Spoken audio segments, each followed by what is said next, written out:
Si l'actualité était un vase brisé, ce serait lui qui recollerait les morceaux. Martino. Le choix des connaisseurs. Alors, Mark Zuckerberg, le PDG de Meta, la société mère de Facebook et d'Instagram, a décidé qu'il va arrêter là, de faire de la vérification de faits, ce qu'on appelle du fact-checking, sur tous les messages qui sont publiés à chaque seconde sur Facebook en disant, regardez là, ça va être la liberté d'expression mur à mur, une décision qui est critiquée par certains, saluée par d'autres. On va en parler avec Denis Martel, stratège en communication numérique. Salut Denis. Salut Richard. Écoute, on va se le dire tout de suite, là. OK? Mais soyons sérieux, là, et sincères. C'est impossible de vérifier tout ce qui est publié tous les jours, même à chaque seconde sur Facebook. On parle de gonzillards de messages. Comment tu peux vérifier ça, Denis? C'est difficile, puis tu sais, même tu vois, le modèle était inspiré de ce qui se passe sur X, puis quand tu regardes sur X la façon, justement, ils appellent ça les notes communautaires, hein, ça remplace le programme de vérification des faits, comme tu disais, ben c'est pas tous les publications, toutes les publications qui ont ça, tu sais, ça va en fonction de la bonne volonté. Donc, effectivement, c'est difficile. C'est même difficile pour les systèmes. Même quand tu as un programme de vérification des faits, c'est difficile. Puis, ce qu'on invoque, c'est les erreurs. Il y a beaucoup d'erreurs qui fait que ça nous amènerait vers, encore une fois, c'est Mark Zuckerberg qui le dit, trop d'erreurs, justement, puis ce qui fait qu'on se rapproche plus à ce moment-là d'un système de censure, selon lui. Ben, écoute, Denis, moi, j'ai été souvent bloqué à plusieurs reprises sur Facebook pour des affaires complètement niaiseuses où je dénonçais une situation. Mettons, là, il y avait un message nazi. Fait que là, moi, je mettais ça sur ma page en disant, ça a-tu du bon sens, Christy? Puis là, il me bloquait moi comme si j'approuvais ce message-là alors que je le dénonçais.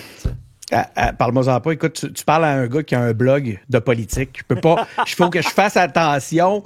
Tu sais, je reçois un politicien. Je peux pas dire ministre. Je peux pas dire élection. Je peux pas dire.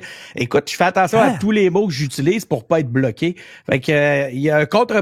Moi, j'ai un petit espoir quand même à l'intérieur de ça que je me mette à pouvoir enfin faire des publications de ma production de podcast sans que ça me bloque partout. Mais t'as raison. Denis, c'est quoi ça? Tu peux pas mettre le mot ministre et élection? C'est quoi ça faire? Ah, écoute, ça dépend de, il y a toutes sortes de choses qui peuvent arriver. Par exemple, si je veux faire de la promotion, ben, il y a plein de mots-clés comme ça que je peux pas utiliser parce que la promotion va être refusée. Si, par exemple, j'utilise des termes qui touchent, puis là, c'est ce qui semble changer, là. Tu sais, j'invite les gens d'ailleurs à faire attention au langage, là, dans l'annonce qui a été faite.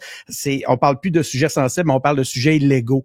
Mais les sujets sensibles, par exemple, si on touchait à un sujet qui avait attrait, par exemple, à une campagne électorale ou à je sais pas moi, un truc sur la théorie des genres, ce genre de truc-là, ben là, immédiatement, notre publication devenait un petit peu suspecte, puis elle pouvait être pénalisée par l'algorithme au minimum, ou sinon même cachée.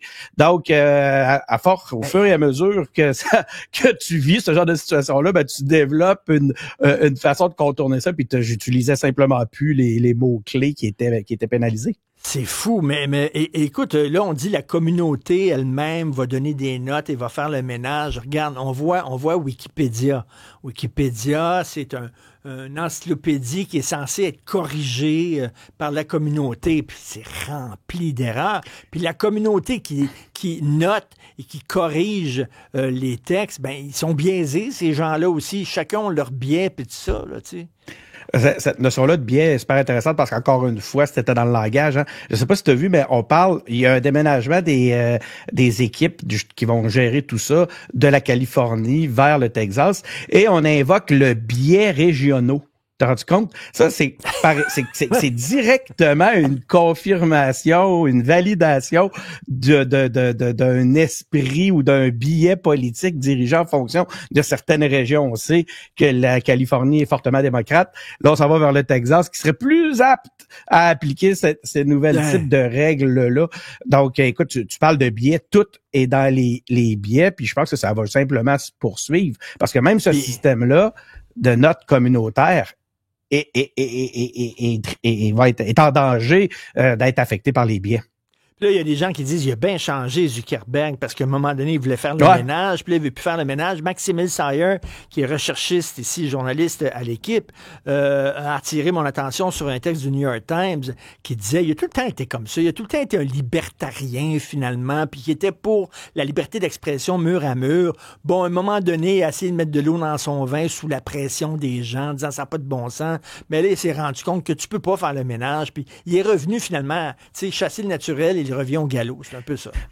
Ben, c'est parce que l'ère du temps le permet. On s'en va vers... moi, j'invite les gens aussi à être attentifs à la nouvelle ère que l'on se prépare à vivre. On s'en va vers une transition où l'indignation aura plus la même force qu'elle avait. L'indignation sera plus suffisante pour changer les choses.